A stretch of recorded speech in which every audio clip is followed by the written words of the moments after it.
I know the greatest events in space exploration have not happened yet, and our destiny lies with us.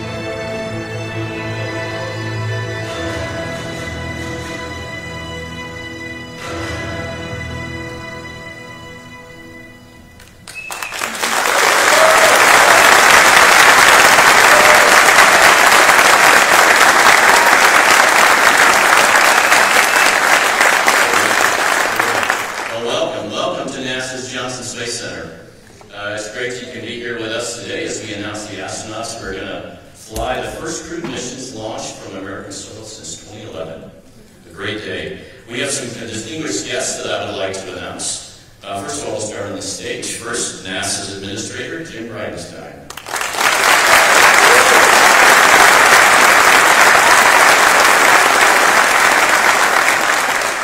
Kennedy Space Center Director, Bob Kamena.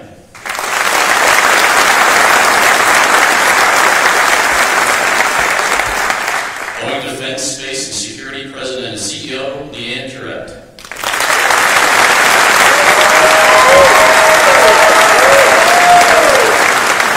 SpaceX President and COO, Gwen Chapa.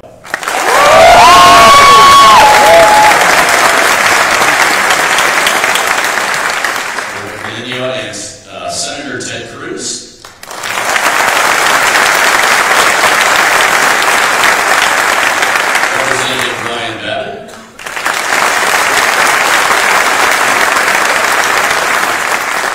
Representative John Culberson.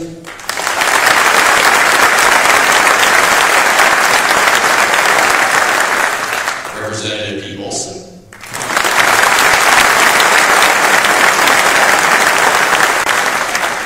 Jay Guerrero, Southwest Texas District Director for the Office of Senator John Cornyn.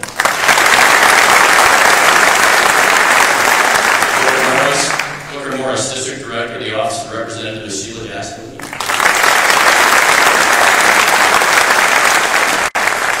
Jed Webb, District Director for the Office of Representative Randy Webb. And Heather Washburn, representing Congressman Kevin Brady.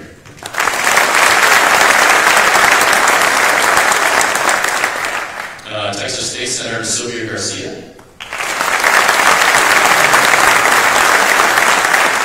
Texas State Representative Dennis Paul. Galveston County Judge Mark Henry.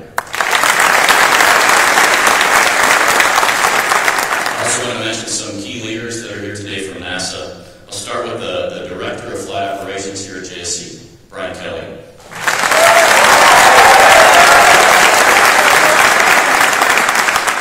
NASA's Commercial Crew Program Manager, Kathy Leaders.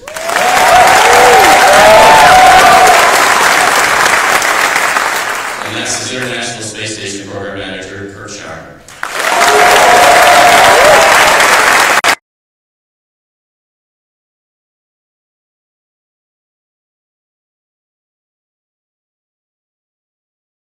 Space Center has been the heart of human spaceflight for over 50 years, and these days are busier than ever. So at this moment, we have 6 humans living and working in space, about 200 miles above us, supported by an international team led by folks right here at Houston. We have engineers working on the spacecraft that will enable the United States to send humans further into the solar system than we've ever done before.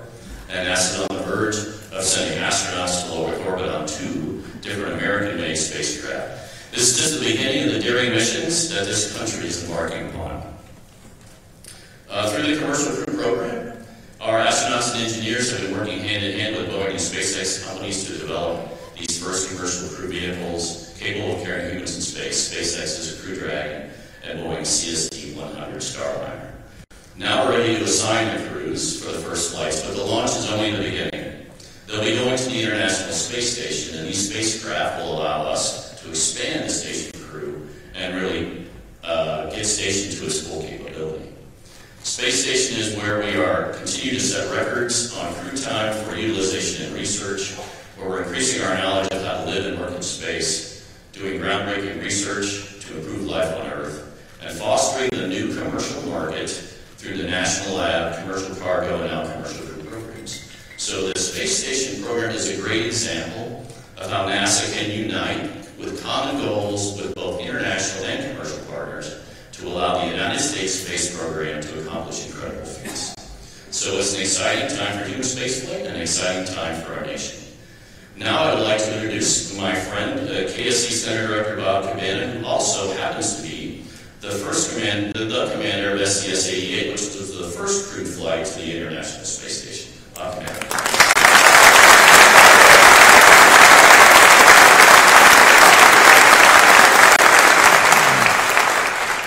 Thanks, Mark. Boy, it's great for me to come back home to my roots here at the Johnson Space Center, where the core of NASA's human space operations expertise resides for this announcement today, where we name the crews that are going to once again be flying from the U.S. to the International Space Station.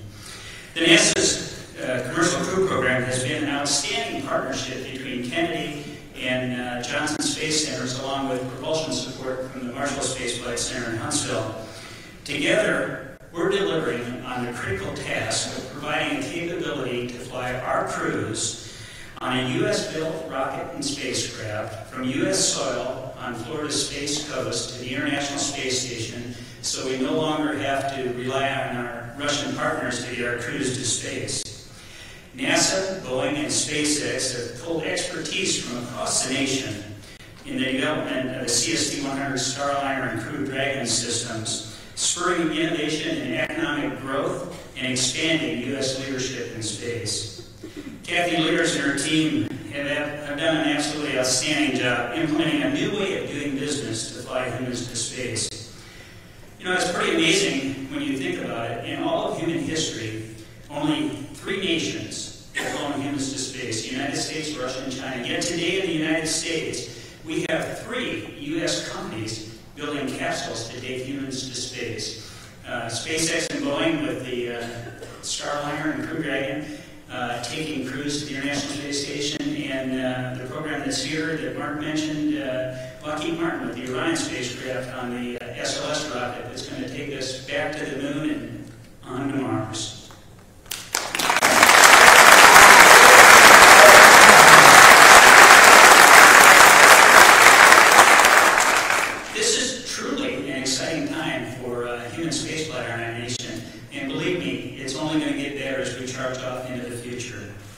In the last 7 years following the final flight of the Space Shuttle Atlantis, the Kennedy Space Center has made an amazing transformation, transitioning from a single government program-funded installation to a true multi-user spaceport of the future, where we've transitioned a number of unique facilities for use by the flourishing commercial space industry. Today we've got Boeing in a former orbiter processing facility building the Starliner and service module. It's now called the Commercial Crew and Cargo Processing Facility, or C3PF. And just down the road, SpaceX has a 20-year use agreement to maintain and operate historic Launch Complex 39A.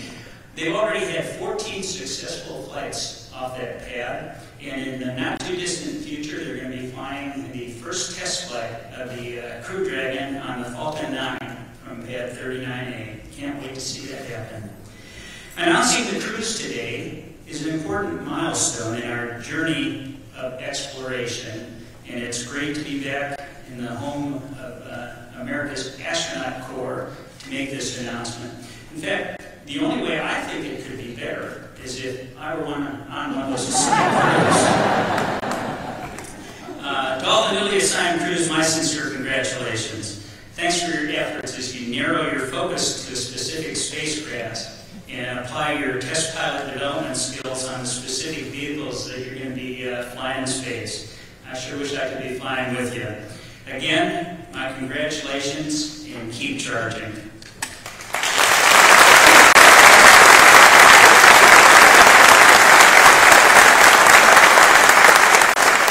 It's now my pleasure to introduce our NASA Administrator, the Honorable Jim Bridenstine.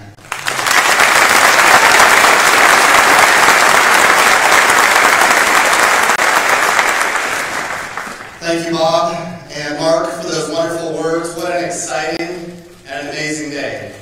And before I get started, I just want to say we have a senator here, we have members of Congress here, we have staff of members of Congress here. And I want to be really clear about the health of America's space program.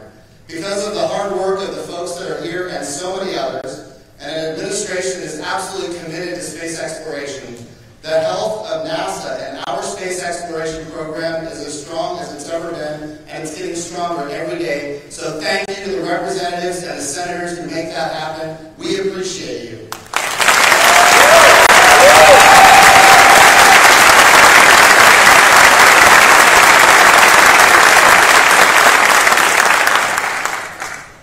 Now, I will tell you that space has transformed the American way of life. The way we navigate, the way we communicate, the way we produce food, the way we produce energy, the way we do disaster relief and national security, the way we predict weather, the way we understand the climate, and certainly even the way we do banking in the United States of America. It all depends on space. And all of these capabilities were blazed by a trail that was NASA. And I want to be clear about a small investment from the American taxpayer has paid dividends to the point now where space has transformed the lives of not only every American, but every person on the face of the planet in so many ways that people usually don't even recognize it. So our investment in American space exploration always pays back. I don't want to say dividends. We're talking about multiple folds in terms of the human condition. So for that, we are grateful for what NASA does and what happens right here at the Johnson Space Center and all around our country. Now here's what's exciting about today. For the first time since 2011, we are on the brink of launching American astronauts on American rockets from American soil.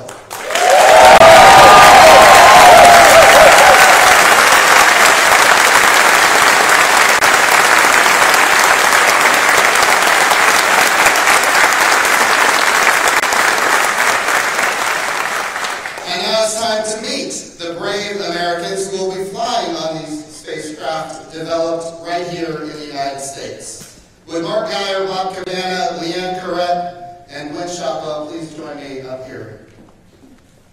The crew members for Boeing's test flight will come first. First, a man born in Miami who grew up in Atlanta.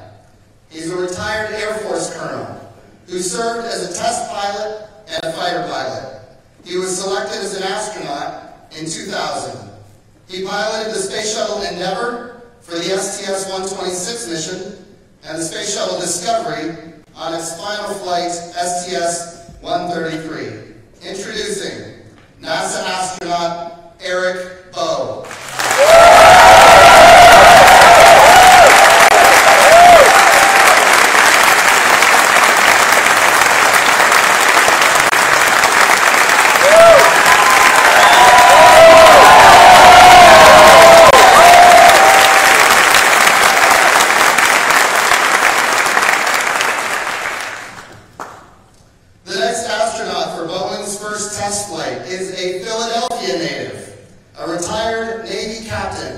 He piloted Space Shuttle Atlantis for STS-115 and commanded Space Shuttle Endeavour on STS-126 and Atlantis on STS-135, the final flight of the Space Shuttle program.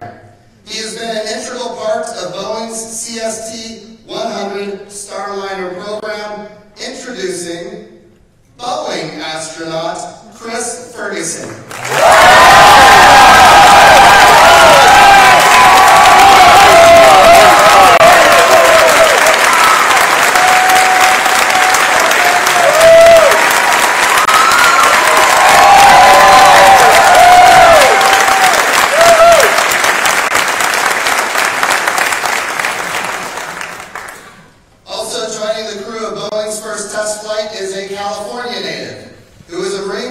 Lieutenant Colonel and an F-18 test pilot who has flown more than 2,500 hours in more than 25 aircraft.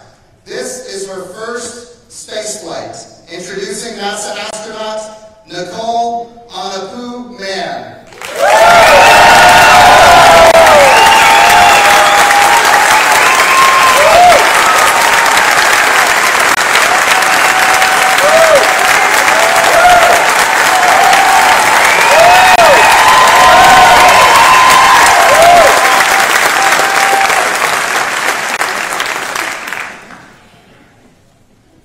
Now let's meet the crew members for SpaceX's Demo 2 crew test flight.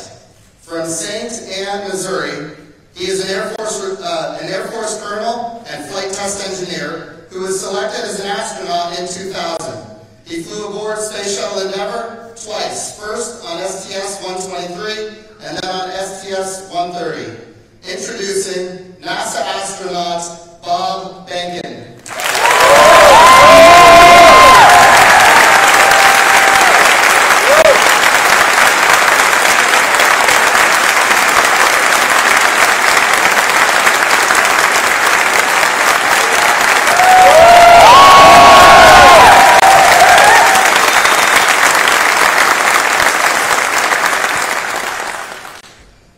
Joining the SpaceX Demo 2 test, his hometown is Appalachian, New York.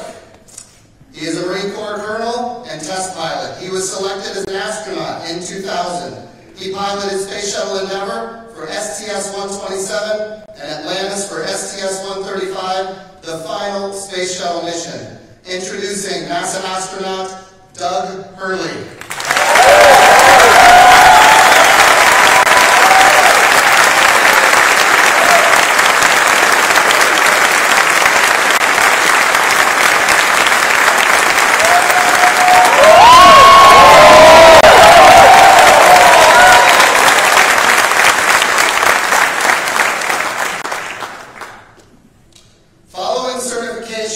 Boeing and SpaceX will provide regular crew rotation services to the International Space Station. NASA astronauts who will fly on Boeing's first mission to the station are, number one, a man who grew up in White Bear Lake, Minnesota. He became a Navy commander and a test pilot. He has flown more than 3,500 hours in more than 40 aircraft. He was selected as an astronaut in 2013, so this will be his first space flight. Introducing NASA astronaut John Cassada.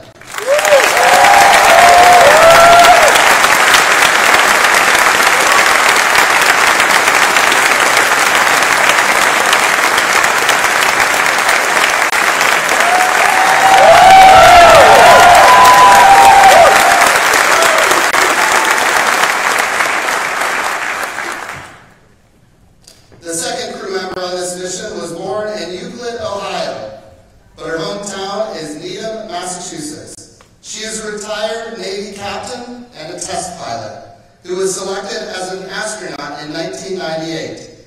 She spent 322 days in space on 2 space station missions, Expeditions 14 and 15 and Expeditions 32-33. And she was commander of the International Space Station. Introducing NASA astronaut Sonny Williams.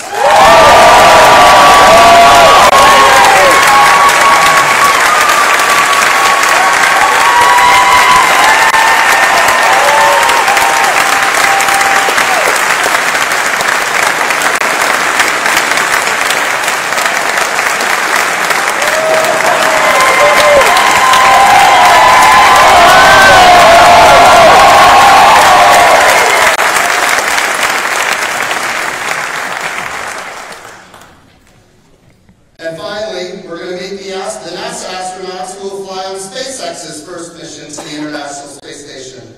The first crew member is from Pomona, California. He is a Navy commander, a naval aviator, and a test pilot. He spent almost 3,000 hours flying in more than 40 different aircraft, made 400 carrier-arrested landings, and flew 24 combat missions. He was selected as an astronaut in 2013. This is his first space flight. Introducing NASA astronaut Victor Glover.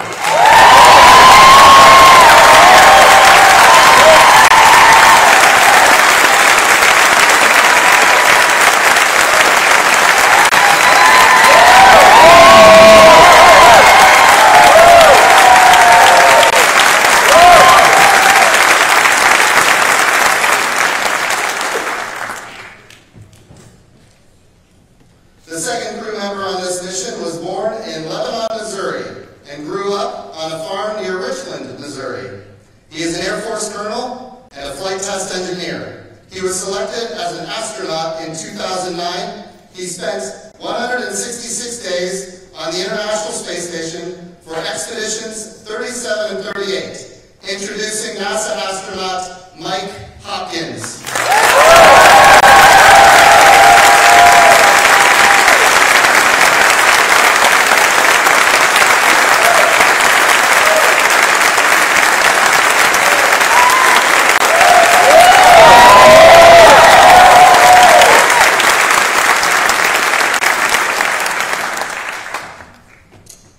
Ladies and gentlemen, I present to you our commercial crew astronauts.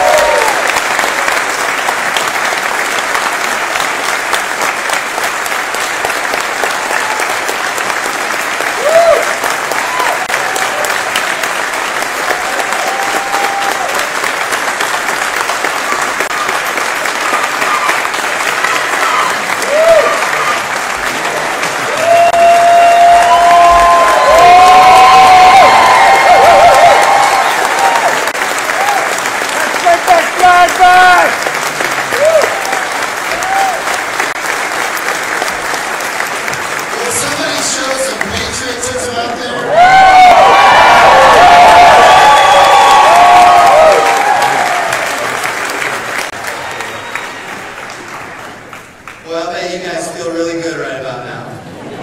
That is an impressive and very warm welcome.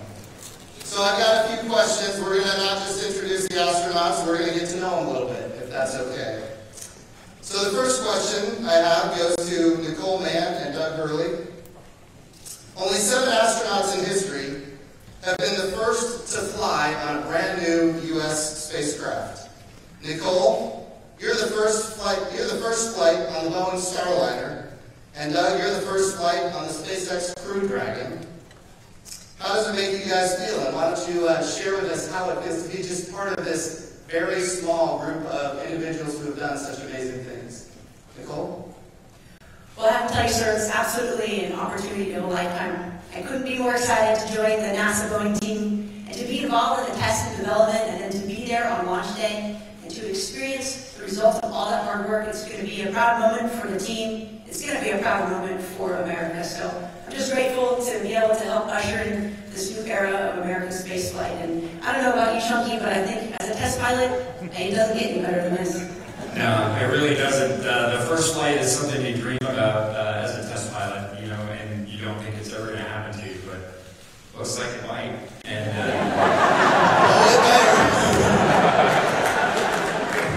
you know, Bob and I are extremely excited to kind of put Dragon through its paces in space and get to the International Space Station again. And by the way, this is as excited as Bob gets. So this is very fun.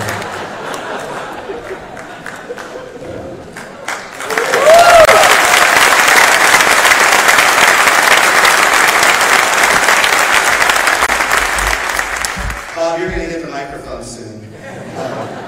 3 of you were selected as astronauts in 2013 before NASA awarded the commercial crew contracts. In other words, you may have been expecting to fly on a Russian Soyuz rocket, and now instead you get to fly as an American astronaut on an American rocket from American soil.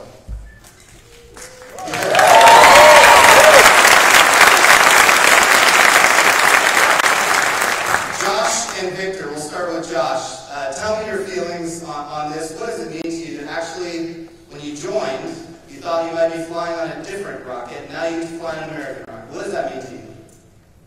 Well, first of all, I'm sure that there is at least one Russian language instructor out there who thinks that having me flying in this vehicle is not a terrible idea. But you know, a couple weeks ago, a few of us had a chance to fly up to Alabama and meet some of the most talented, hardworking men and women at ULA who are building our rocket. And I'll tell you, we are in great hands. And I got to give a quick shout out to my new buddy Rudy from Elk Rapids, Michigan, who's building that rocket on that line. And for me, this is what brings us all together. You know, when Americans are working together and respecting and cherishing our individual differences, that's when Americans do the impossible.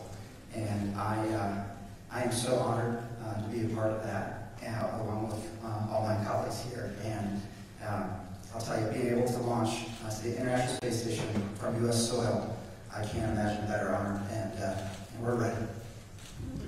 Earlier backstage, we were talking, you and I, and you mentioned that you had maybe an interest before being a pilot. What was that?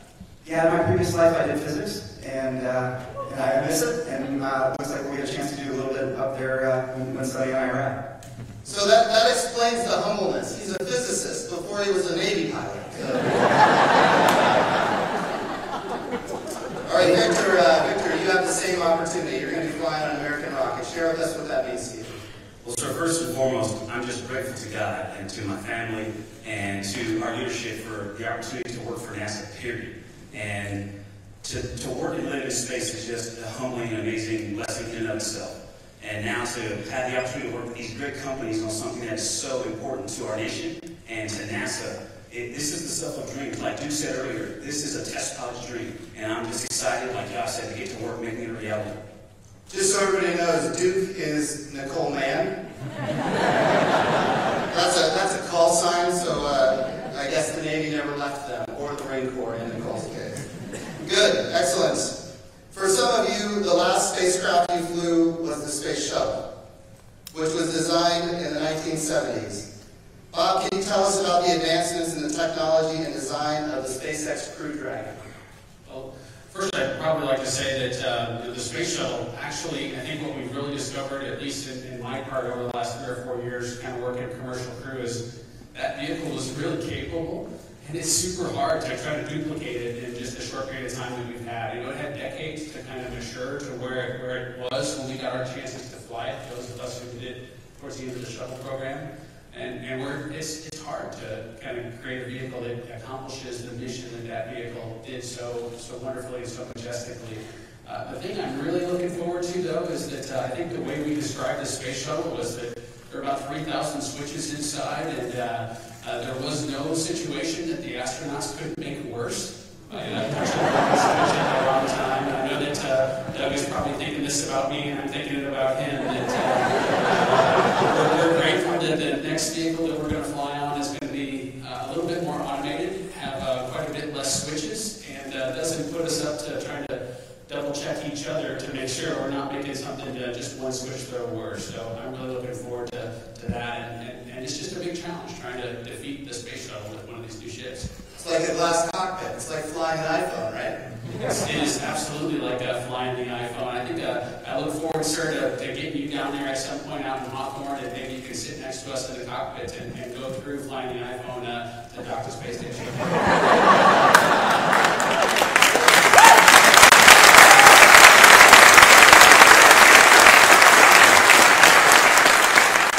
So just to be clear, Bob, I've already done that, and I nailed it.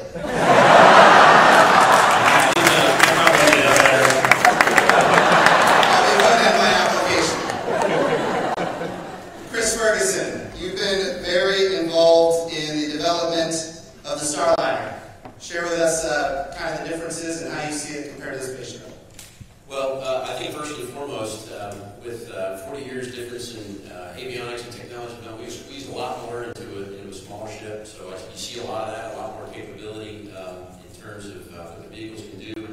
But I think what we really see now is much greater emphasis on safety. We're returning to a full capability asset abort system to keep astronauts safe all the way through the profile, and that's something that the shuttle didn't have. So it's great to see us back in here. You know, we actually have requirements that drive us to a vehicle that guarantees astronaut mission success throughout the full 6-month mission. Awesome.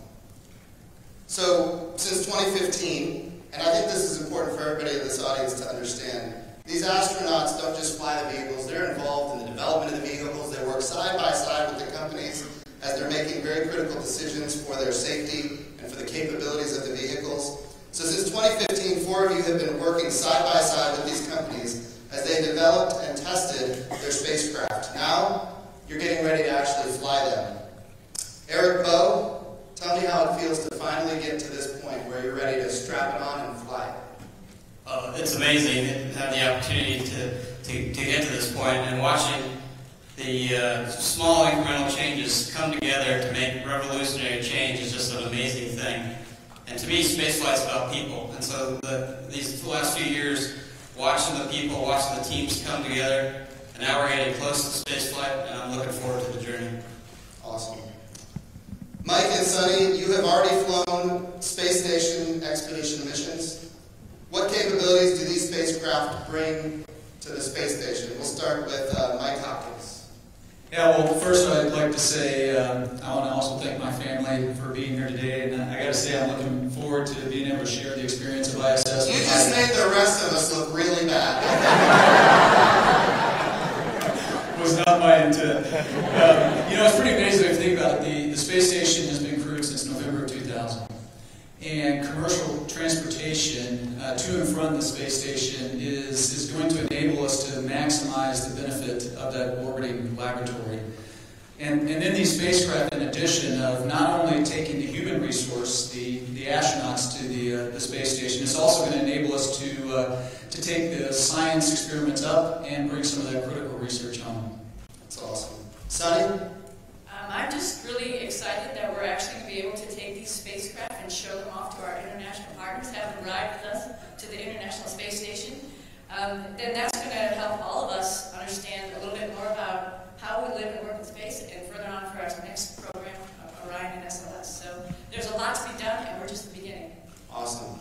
Thank you all for doing the question and answer session. I guarantee you there's going to be no shortage of opportunities to interact with the press. We want them to do that. We're putting them to work. We encourage the press to utilize every bit of free time that they have, because this is a big deal for our country, and we want America to know that we're back, that we're flying American astronauts on American rockets from American soil.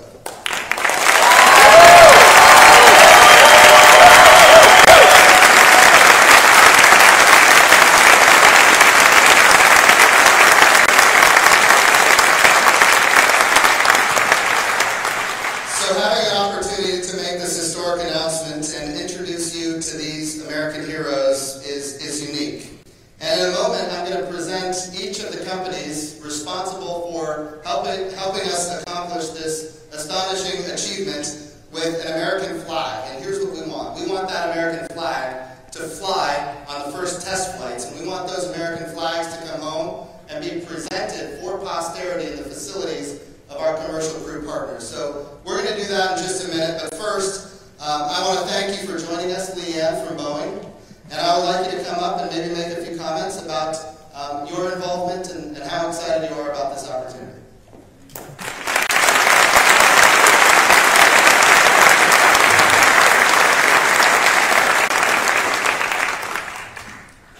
This is so not about us today. This is about these amazing, talented individuals. Let's give them another round of applause.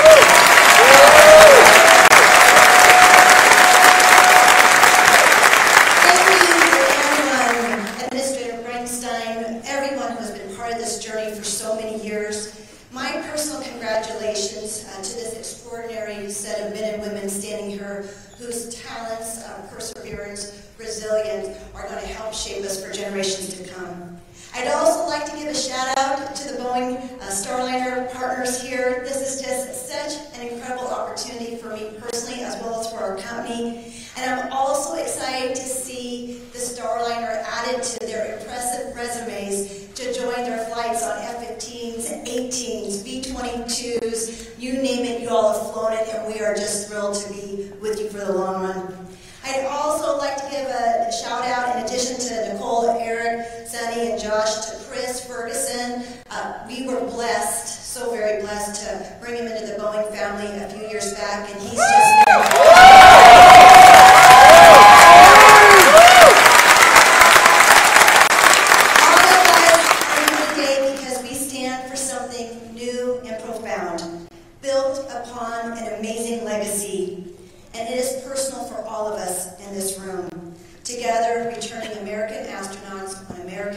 rockets from U.S. soil, and creating endless possibilities for generations to come. But my most heartfelt thanks goes to NASA.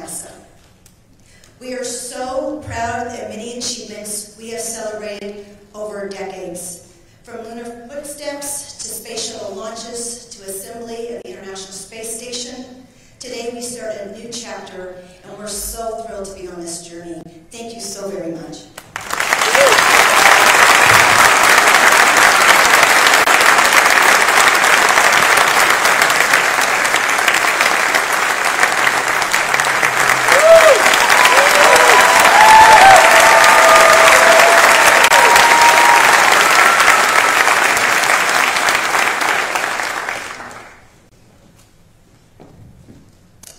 Gwen, would you like to come and talk about SpaceX and your involvement, and of course how excited you are about this opportunity?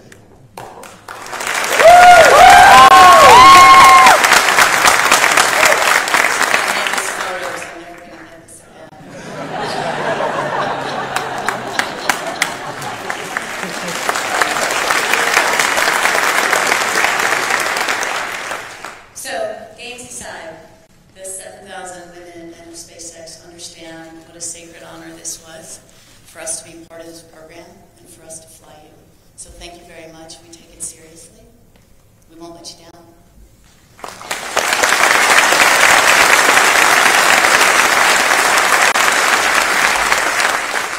So Elon founded this company 16 years ago with a laser focus on building the safest, most reliable ships to take humans from this precious planet. And I want to thank him for that. Thank you for giving all of us the opportunity to do this great mission. But I also have 7,000 employees who are making that vision and that dream real. And I want to thank each and every one of them for doing the great work that's necessary to carry these precious lives to space. So thank you.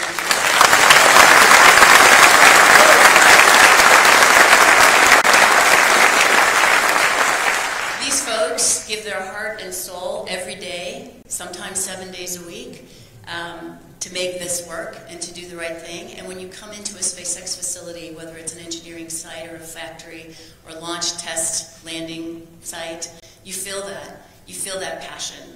Hopefully you'll see that again today at 11:27. We released the Cargo Dragon from the International Space Station, and she'll come home this afternoon at 3 o'clock.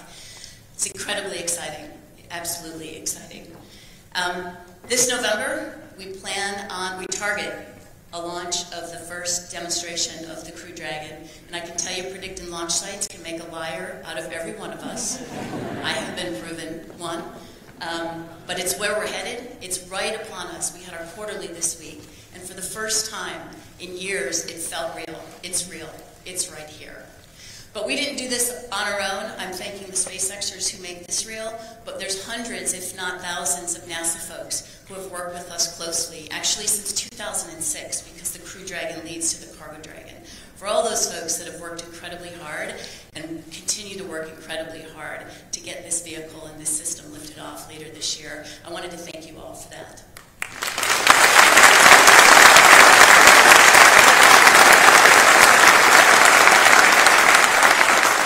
I also want to thank the members of Congress for to be here. Without your support, we would not be here. You would not be flying on these amazing crafts. So thank you for your support.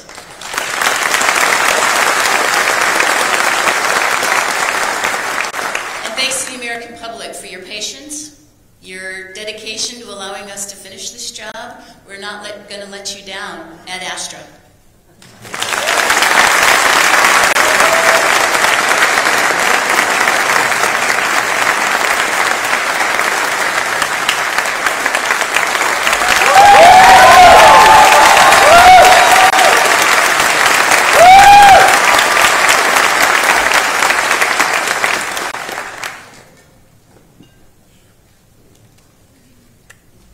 All right.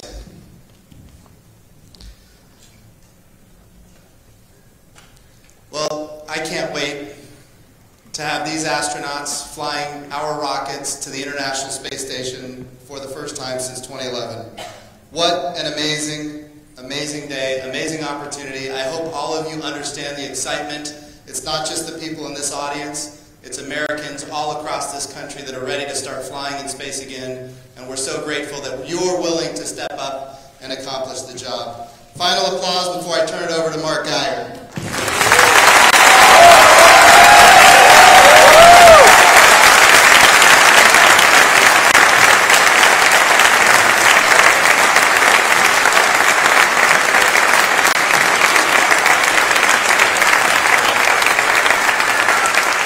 Thank you all for coming. look forward to seeing you at the launch in Florida. So one more time, round of applause for the astronauts who will be flying on the Starliner.